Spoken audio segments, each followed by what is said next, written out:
Today we will discuss Civil Procedure Code 1908. Civil law is mainly dealing with properties, money matters and any other immovable articles as well as movable articles, and this law is purely a civil law and it is based on certain rules and regulations. So basically this is a substantive law as well as a procedural law. The first portions of the book in CPC book you will get the substantive portion of civil law, and in the second portion you will get all the procedures which are nomenclated order and rules that is given as a procedural law. So here we will come across certain terms. First of all, let us say plaint. Under civil law, plaint means anything a plaintiff files before the court seeking certain relief from the court. So that paper, that document is called plaint, and that paper is the plaint of the plaintiff. In that plaint, the plaintiff seeks certain relief from the court, and those are specifically mentioned in the plaint. So that is called plaint. And another word, pleading. The contents of the plaint, all the paragraphs that is mentioned in the plaint are called pleadings of the plaint. So the pleadings are relating to the facts of the case and all the things relating to jurisdiction, cause of action, everything limitation that is mentioned in the pleadings. So that is called pleading. So we will discuss the very important aspect of law. While deciding a civil law, the court used to pass three things: right, title and interest. These are three important aspects of civil law by which the right of a party is determined and right is given. Then right, then all the reliefs that is given to that party or plaintiff, that rights is given. Then it is based on certain reliefs. Those reliefs are called title. Title is also given, and any other relief that is given to the plaintiff as per his prayer, or that is whatever he has prayed for in the prayer portion, those reliefs are granted.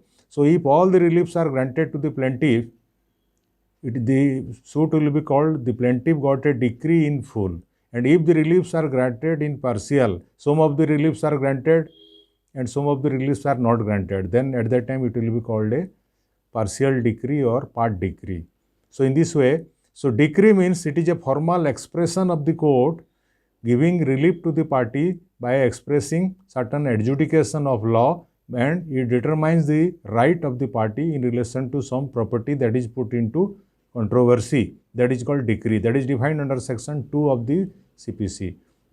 And one thing we have to remember, the civil case that does not end on the death of the person. Suppose one of the party dies, the other party can substitute the legal heirs or legal representative of the party. So legal representative of the parties means those persons who under civil law represents the estate of a deceased person. That is also given under section 50 of CPC. Very much it is clearly mentioned.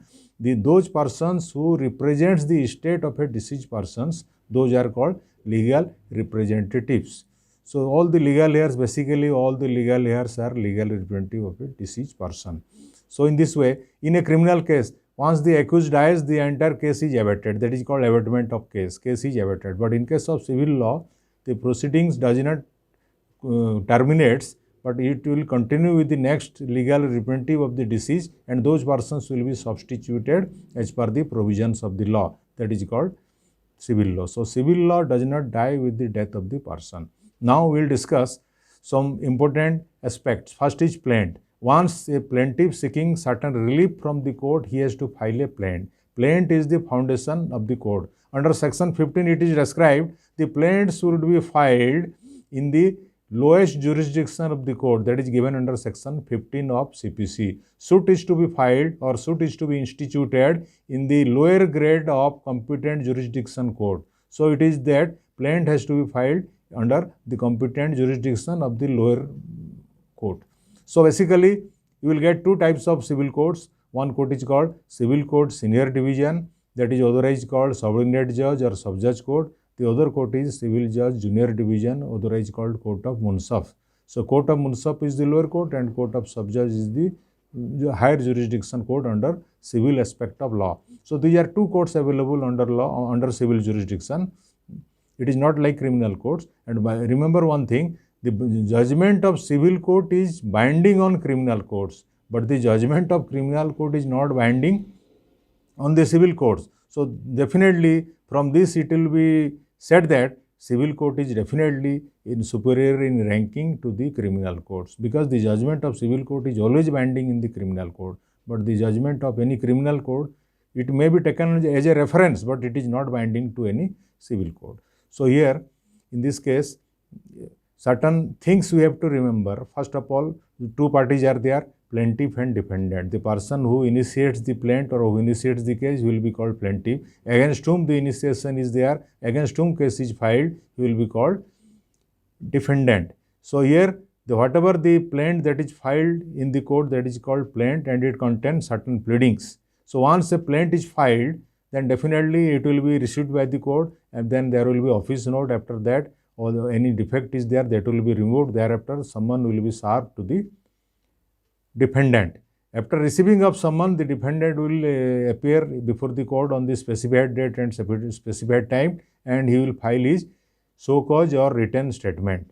In case of suit, the reply of the defendant is called written statement. So there is a time limit, of course. The time limit, once from the date of appearance, maximum within 90 days, he has to furnish his written statement. In the written statement, everything he has to mention, whether he is denying or he is accepting or he is following the same. So once there is a denial, the denial must be very specific, and it should not be in evasive denial. The denial should be very pinpointing to the particular facts, and all the facts must be narrated. Once a fact is not narrated nor replied, subsequently the defendant will be stopped under law to raise that point. So once, similarly, whatever the plaints that has been filed by the plaintiff will keep his case within the jurisdiction of that whatever he has submitted in the plaint. So he cannot add, or he may delete, but he cannot add anything extra, whatever that is not pleaded in the plaint. So plaint is very foundation of the civil case,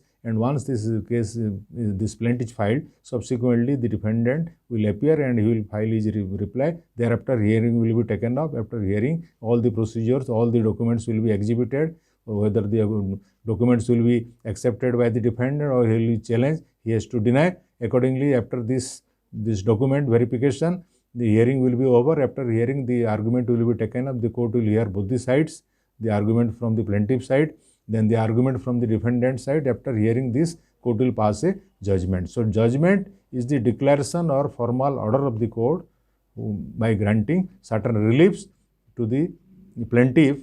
Whether these reliefs are granted or not, that will be decided in the judgment. Once the reliefs are granted, it will be said that the plaintiff got a decree from the court, and once the reliefs are not granted, the suit will be dismissed. If some of the reliefs are granted, then it will be said that a part decree, and some of the reliefs are not granted, similarly it will be held that the decree is not full decree, it is partial decree or part decree. In this way, the court used to pass judgment. Sometimes on receipt of the summon from the court, the defendant fails to appear before the court. Then what will happen? So naturally, the suit will be set ex parte. Thereafter, ex parte hearing may be taken up. So there is a procedure of ex parte hearing also in case of civil law, but this procedure is not there in case of our criminal law. That is basic difference between criminal law. Once the party is absent on the date of hearing and he is not represented by his advocate, or there is no representation, then definitely warrant of arrest will be issued against the accused. But here in this case, if one of the party is absent, if the defendant is found to be absent on the date of hearing, the defendant will be set ex parte, and subsequently the case will be set ex parte in favor of the plaintiff, and plaintiff will adduce his evidence. Further, after that, the court will pass a ex parte decree. So this formula, odi alteram partem formula, is also there is a deviation in case of civil law. In case of the formula is that odi alteram partem, that means before passing any judgment, both the parties should be given reasonable opportunity to be heard. So here there is a deviation in case of ex parte hearing. Once a ex parte hearing is taken up, the court will pass a ex parte decree. Once a ex parte decree is passed, then subsequently there are procedures how to set aside the ex parte decree. Ex parte decree can also be set aside under provision of Order 9, Rule 7 of CPC. So that is called setting aside ex parte order. Once the ex parte order is passed by the court, but the really hearing has not been taken up, at that time the other side can file a petition for setting aside the ex parte order under Order 9, Rule 7 of CPC. And once a decree is passed, finally a judgment is delivered, at that time the option given to defendant is to file a petition for setting aside ex parte decree, that is under the provision of Order 9, Rule 13 of CPC. So these are certain provisions where the ex parte decree can be set aside. The party can take the help of Order 9, Rule 7 or Order 9, Rule 13. So these are certain miracles of this civil law where the once a decree is passed, subsequently again it may be set aside. Once the set aside, again it will come back to original position, again hearing will be taken up,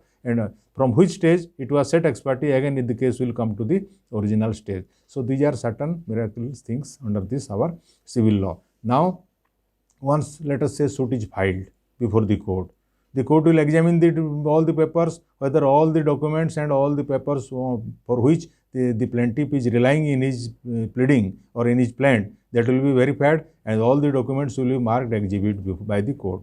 If the other party is having got anything to challenge any of the particular document, he has to raise his objection. Once that objection is not raised during the evidence, then subsequently the defendant will be precluded under law to challenge subsequently. So that's why anything the defendant is going to challenge, he has to raise his challenge from the venue. So one thing we have to remember, the pleading should be very concise and it must bear the facts. All the facts must be systematically pleaded, because anything that is not pleaded, the plaintiff cannot raise those evidences. Plaintiff cannot give evidence on this aspect which he has not pleaded. So pleading is very particular in case of. So in all cases of pleadings, we have to see very three important things under these pleadings. First is, you have to see the jurisdiction of the court, where a suit is to be filed. The suit is to be filed under which jurisdiction the court situates. Under which jurisdiction the cause of action arises, we have to see the court under which area under which jurisdiction that place comes. So accordingly the jurisdiction is decided. So you have to see where the property situates, where the property under dispute is situates, the jurisdiction is given to that court under which that area comes. So accordingly jurisdiction is very vital. And suppose a dispute is covering two courts, two area jurisdiction. So in that case, it is the duty of the plaintiff to decide where he has to file. So he is having the jurisdiction is extended from one place to another. In that case, he is having option to file anywhere where the properties lies in both the areas. So jurisdiction is decided accordingly.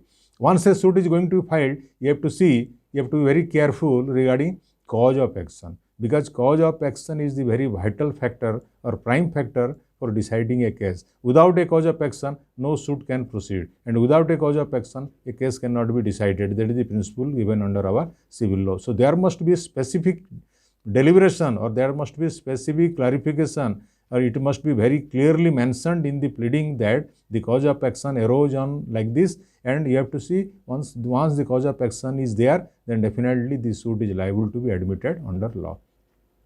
And once the suit is admitted, then court has to see another third important aspect, that is called limitation, whether the suit is filed within the limitation period or not. If there is no limitation prescribed, it can be filed at any time. But certain things are there, certain cases are there, just like appeals, revision. Certain limitations are given under statute. So if the person who is filing appeal or the person who is filing revision, he has to follow the whatever the limitation prescribed under the statute, he has to follow that. Otherwise, it will be a case of barred of limitation. Once the suit is barred under limitation, definitely the plaintiff will suffer and the case will be suffered, and the case will be ultimately it will be dismissed due to barred of limitation. So in this way, these three aspects, the jurisdiction, cause of action and limitation, these are three vital things you have to see before filing a plaint before the court. If these things are not taken care of by the plaintiff, then definitely the suit will be dismissed and the plaintiff will suffer a lot due to these laches. So before that, we have to see one very important aspect. Already we have discussed, the court used to give justice or judgment basing on right, title and interest. What is called right? Whatever a person he accrues certain rights by virtue of his birth. Suppose a person is having birthright, certain rights are birthright. So any person who acquires or inherits any property by virtue of birth in a particular family, that is called his right, and that right, so whatever he is entitled for that right, he can file a case for grant of right when his right is not taken away. So that's why the right, title and interest are, these are three important factors court used to see in all civil jurisdiction cases. So now let us discuss certain things regarding issues. Once a suit is filed and once this plaint is filed, subsequently after acceptance of the same, the court will frame the issue. The issue means basing on which point the case or the suit will be decided by the court will frame certain issues. Those issues are very much relevant for deciding the prayer that is prayed for by the plaintiff. So framing of issue is very much important under the civil law. Once the WS is filed, thereafter the suit will be, the issues will be framed. So all the issues which are very much essential for adjudication of the dispute which is under controversy or under dispute, that the court will form all the issues. Accordingly, the court, while passing judgments, all the issues has to be analytically discussed and court has to pass order accordingly. Basing on all the issues, court has to pass independent view. That's why the issues are very important under this civil branch of law. Then coming to next, once a judgment is passed, after judgment, definitely it will follow with a decree. But once, suppose somebody is filing a execution chapter, execution matters for executing the decree. At that time, you have to remember one thing, the date of judgment or date of order, that will be taken into consideration for deciding the limitation aspect, not the date on which the judge signed the decree.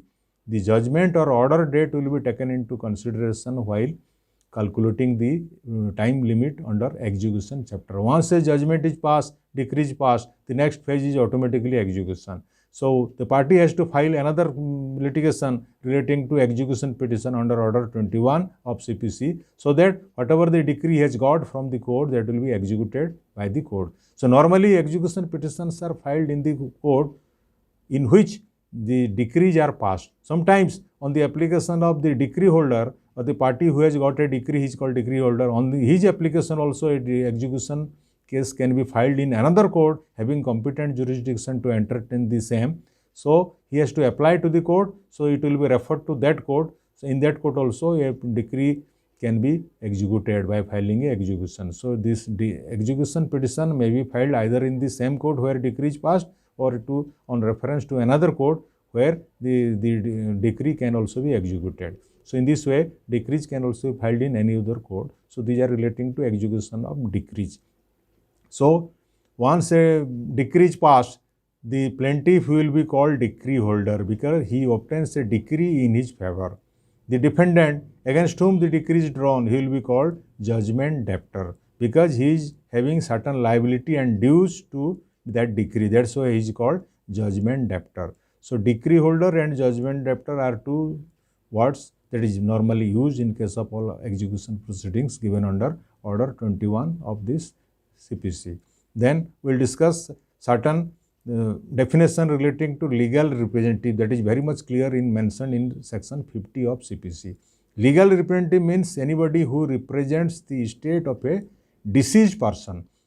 What is the use of this legal representative? Suppose a judgment debtor dies during the execution proceeding, then what will happen? Naturally, the decree holder will substitute the legal representative of the judgment debtor in his place because he dies. Once he dies, the case is not going to be extinguished. The case will again continue with the legal representative. That's why the role of legal representative is very much present in the case of all civil jurisdiction cases because the case does not culminate or does not come to an end on the death of the person. So here the legal representative is answerable to that decree, even though they do not know actually how the decree was taken and they are having no practical knowledge relating to that case. Still then they are under civil law, they are having bounden duty and they are bound and civilly to answer and they will be liable under law. So in this way, all the legal representatives are bound under law. So these are certain important this theoretical aspect of our civil law. That's why it is called a substantive branch of law. So we will discuss, once a suit is filed, then what will happen? Naturally, the defendant will appear, he will give his reply by filing written statement, the hearing will be taken up. During this, certain due to under certain exigency, certain things are developed. Suppose during a judgment is delivered, in that case, the court is having empowered under law under section 35 to impose cost. The cost will be decided by the court. What will be the cost borne by the parties, that will be decided by the court under section 35 of the CPC. That in case of section 35A, compensatory cost in case of false or vexatious case. But after the judgment is delivered and hearing is taken up, the court comes to a conclusion that the entire case is vexatious and it is a false case, and the unnecessarily the defendant was harassed. In that case, court is empowered under law, under order 35A, court can impose cost on that person who has committed fraud, committed cheating, so he has cheated the court. So once a case is vexatious or it is having no base at all, the cost can be also imposed under section 35A by the court in that case. Then coming to section 35B, in case of cost for exam causing delay. Suppose on the date of hearing, it is fixed for hearing, one of the parties knowingly remaining absent to cause a hindrance to the proceedings. So at that time, the court is empowered under law, the party who is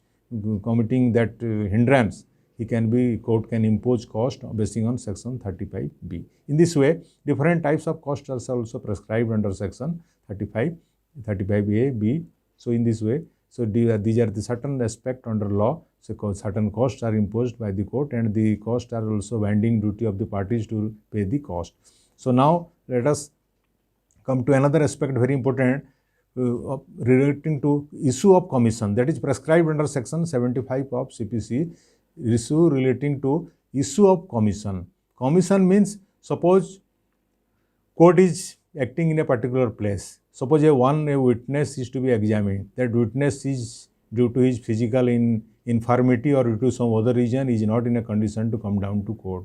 So now the court is going to examine that witness who is staying in a very far off place. Then what will happen? Naturally, court will issue a commission appointing one advocate as a commissioner, and he will appoint a advocate, so that commissioner will go to the place of the person who is going to be examined. So that is called advocate commissioner. So court is also empowered under law to issue different types of commissioners, just like advocate commissioner, Amin commissioner, any other commissioner having certain expertise under different branch of law. So different types of commissions are also appointed by the court.